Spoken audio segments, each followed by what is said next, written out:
If you are looking to spec on this character, don't buy it raw, just get the 9/8 straight up. You can find this next book for $3 in a back issue bin, grade it, and then sell it for $100, maybe more, and you can thank Breaking Bad for it. We're back at the table to talk about the most trending, collectible, best-selling comic books in the world this week. Hit the like and subscribe. Let's talk about number 10 on the list, courtesy of Benjamin Percy, Jeff Shaw, Red Hulk, issue number 1. This is the PX exclusive. We have, in the reflection of Dr. Doom's mask, Red Hulk. I'm getting some real Incredible Hulk 340 McFarlane vibes. Yeah, when I first saw this cover, I had to look at it a couple times to make sure I was seeing what I thought I was seeing. It looks like Red Hulk is putting on Dr. Doom's mask or something like that, but no, clearly it's a reflection happening here. It did remind me of Hulk 340, and just last week, I'm a big fan of the Ultimate line over at Marvel, and Ultimate Wolverine number 2 also played on this same thing with Ultimate Wolverine reflected in Ultimate Colossus's face. Go read that book. It's great. $65 high average sales on this exclusive. This is a tie-in to the One World Under Doom event that's happening. Victor Von Doom has taken over everything, and how he has gotten into this position is largely explained to a pretty big extent based off of this one issue. He's collected multiple Marvel characters, imprisoned them, including Thunderbolt Ross, and he's harvesting their strategies so that he can then enact global domination. You have to read Red Hulk number 1. You can also read it without spending $65 on this particular cover. There's a whole bunch of open-to-order, cheaper, regular cover price books out there, too. My favorite's probably the Frank Miller. Dude, the Frank Miller variants are getting crazy, and you gotta give him credit. He ain't stopping with this unique style. Let's move on. We've got another comic book to get to now. Number 9 on the list is Spider-Boy, number 12. This is another new book. It's not as new as Red Hulk, which just came out this week. This one came out last year. We are seeing $5 average sales, but a 9.8 CGC 9.8 just sold earlier this week for $36. Spider-Girl appearing for the first time in costume in this issue is nowhere found on cover A, which is probably why this comic isn't selling for as much. But considering that 9.8 price, that is cheaper than what you would pay to acquire the book and pay to get it graded, which means if you are looking to spec on this character, don't buy it raw. Just get the 9/8 straight up. Like Tom mentioned, Spider-Girl herself does not show on cover A for this book. You got Spider-Boy and Daredevil on that one. So yeah, that one's not really popping off in the same way that some of these variants are. You've got a variant done by Michael Cho, and you've got a variant done by Elizabeth Torque.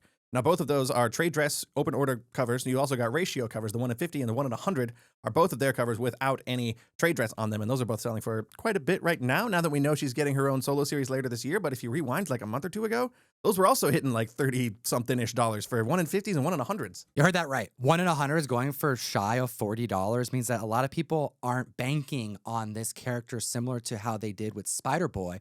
But it's still early to tell. We're going to find out her origin story and really the future of this character in her own series, because all we know of her so far is that she's got a, kind of villainous past, a protege of Bullseye, which has been kind of doing a lot over at Marvel. I'm not familiar at all with Spider-Girl or Spider-Boy. Full disclosure, I'm not reading any of those, but I am reading Deadpool, and that book is featuring Deadpool's daughter, Ellie, who is becoming a female, younger Deadpool, trained by Taskmaster. So it's kind of a common thread we're seeing with some of these newer versions of the legacy characters. They're getting kind of trained or mentored by people who maybe you don't want to follow their lead, particularly Bullseye. We might get into a little more on him later. The best comic app in existence is called Key Collector Comics. It's available for both Androids and iPhones. And if you download it, use code TOM101, you get a free 2-week subscription. But 98% of the app is completely free to catalog your comics, learn about the key books. It'll literally fill up an entire category of a run, and you can toggle on and off to see either all the issues or just the issues that sell for more than cover price, so you can then learn just the keys. You don't need to know every comic in a run, but you need to know the important ones, and Key Collectors is going to help make that happen for you.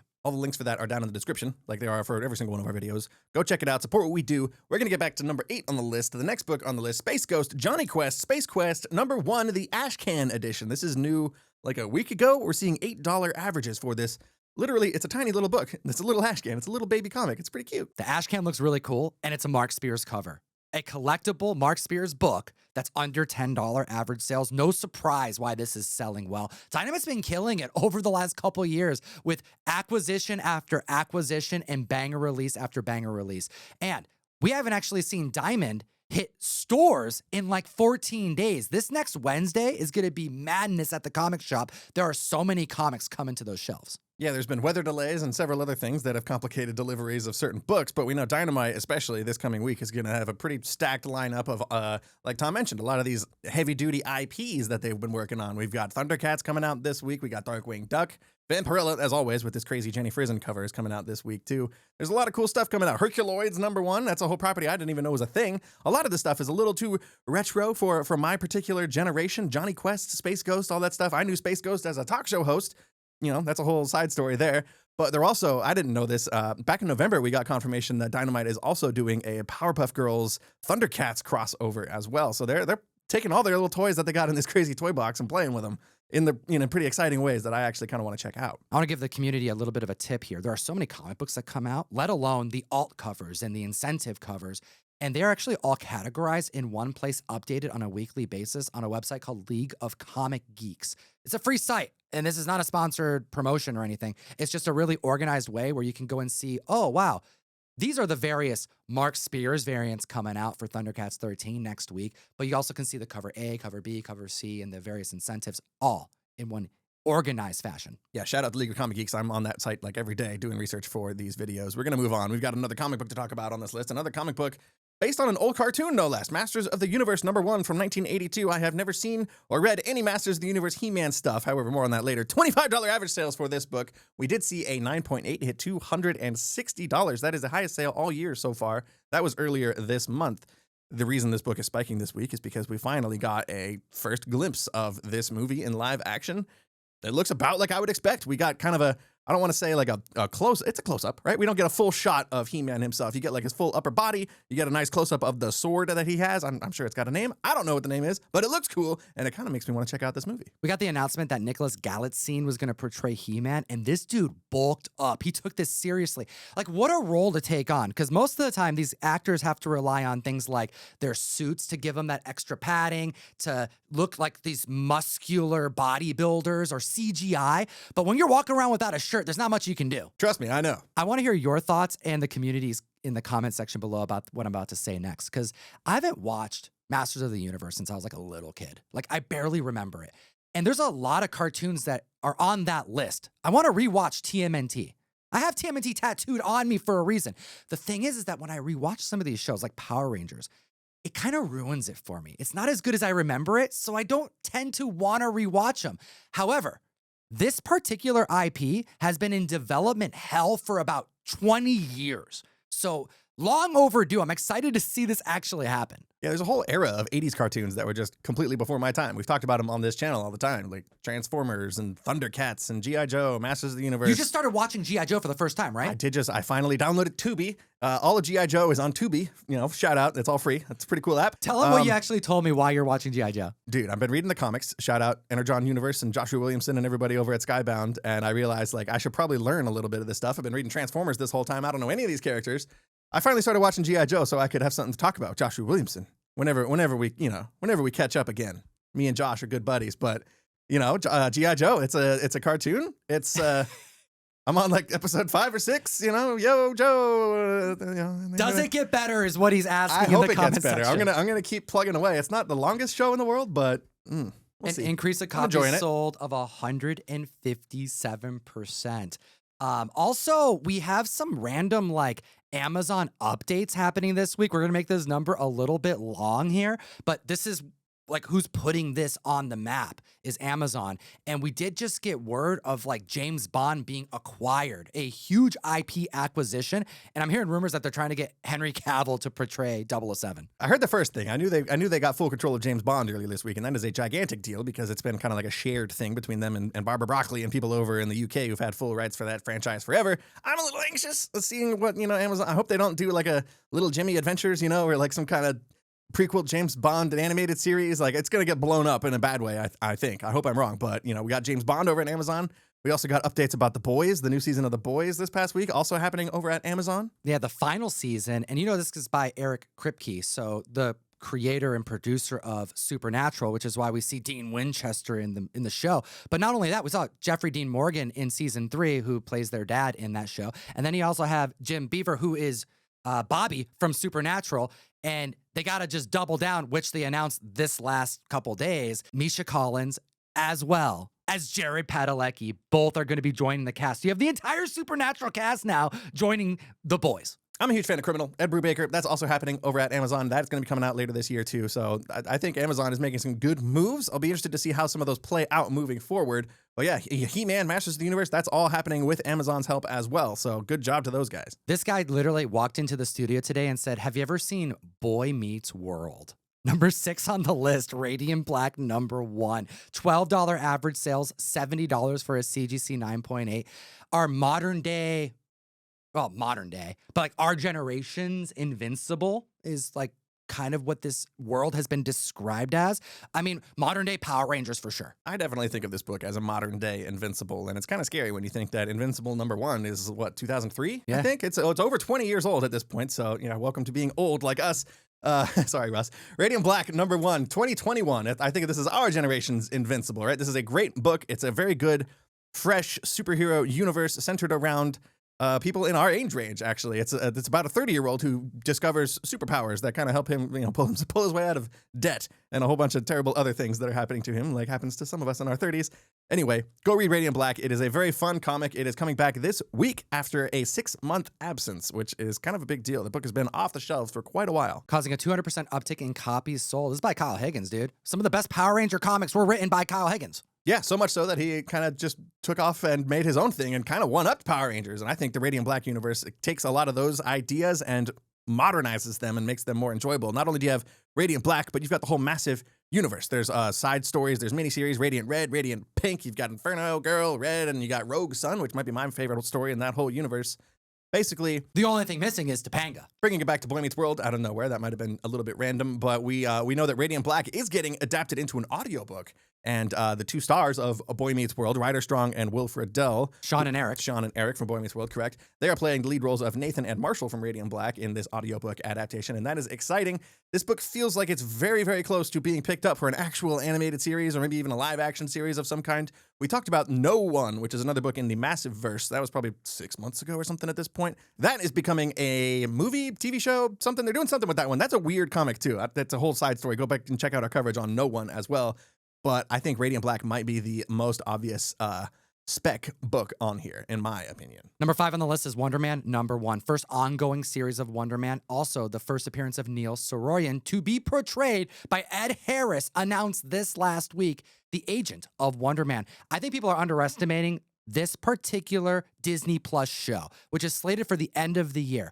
It is clearly the most different Marvel project that we have seen hit the screen. And that's considering things like She-Hulk. We literally have Yahya Abdul-Mateen, who's going to be an actor going for the role of Wonder Man in show. And I'm a big fan of Yahya. I loved him in Watchmen. I loved him in Aquaman. I think he's got great potential to be a big, big star moving forward. But we've also got people like Sir Ben Kingsley reprising his role as Trevor Slattery in this movie, as well as Ed Harris, like Tom mentioned before. Those are kind of 2 big deal actors who are going to elevate a show like this, and it's like nothing we've seen in the MCU to date. It reminds me of, like Tom mentioned, She-Hulk.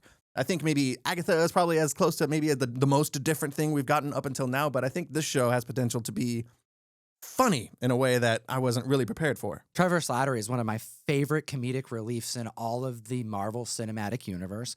And we also have Destin Daniel Cretton, the director of Shang-Chi, which is the last time we saw Trevor Slattery, by the way. And he's the one who is producing Wonder Man. So there are so many things looking like it's going to go right for this show. And the fact that it's going to be a flip of what anyone would expect has a lot of people intrigued, especially in a $10 key book. And we have a 260% increase in copies sold of this book this week because of that Ed Harris casting news, putting the whole Wonder Man project back on people's radar. You can find this next book for $3 in a back issue bin, grade it, and then sell it for $100, maybe more. And you can thank Breaking Bad for it. Number 4 on the list, we're talking about Amazon again. This is Invincible number 59 from 2009. Like Tom said, this is a $3 book. This book is not that expensive. You should go track it down. I imagine Invincible, later issues in the Invincible run are probably all over back issue bins everywhere. We're seeing a 325% increase in copies sold of this book compared to last week because we just had Aaron Paul's character Powerplex debut in season 3 of Invincible. 9.8 last sold for $85 this past week. First appearance of the character, and we have Jesse Pinkman doing the voice of Powerplex. And what I found interesting is that this production has actually said that they have asked a lot of people to join the voice cast for Invincible. And everyone says yes. It's a stacked voice cast, too, by the way. I've never seen Invincible. I don't love the comic very much, but the cast in this animated series is like second to none. Like, there's crazy amount of people in here. And they said the only person that has routinely been asked and has said no every single time, and that they're going to keep asking him, hoping that he changes his mind, is Bryan Cranston. Right. Walter White himself, of course. So we're getting a Supernatural reunion over on The Boys. Those guys are playing ball. Everyone's having fun over on The Boys. But our Breaking Bad best friends, you know, Bryan Cranston and Aaron Paul, they can't come together on Invincible and have some fun there. I don't know. I feel like Cranston could have done a good Omni-Man if J. Jonah Jameson himself, if J.K. Simmons wasn't available. You know, maybe they could have played off each other in that dynamic. But it'll happen. It'll happen. We need that reunion. Hit the subscribe button. We make this video every single week. At the end of this video, I'm going to give away a Whatnot Marvel Red Hulk mystery pack. Stay tuned. I'm going to tell you how to win it, but we got to talk about number 3 on the list. This book is crazy. Number 3 on the list, Punisher number 53 from 1991. What the hell's this book doing here? Random middle of the run issue. There's no key significance on here. Turns out Jon Bernthal, the actor who has played the Punisher on screen in the Netflix series, go watch all that stuff if you haven't already. Very good television. Jon Bernthal, the actor who plays Punisher, posted this on his Instagram in a really awkward, kind of uncomfortable close-up of the cover, honestly. Could have zoomed out a little bit. It looks like he actually has this book in his hand. That's what I'm thinking. It looks like he's sitting down having a nice read and maybe taking a quick snap of the cover and posting it to social media before he flips it through the rest of the pages and sees what's going on in that issue. Okay, so I have a suspicion that Jon Bernthal has never read this before, and had he known what happens in Punisher Final Days, he would not have posted this comic to the internet. You can't just say that and not give us what's the story? Well, give us a rundown. You would think like maybe he's doing like a James Gunn kind of thing, right? Sure. He likes to post Superman covers, or here's a book that inspires the next thing I'm making. Here's Supergirl Woman of Tomorrow. Go read that, by the way.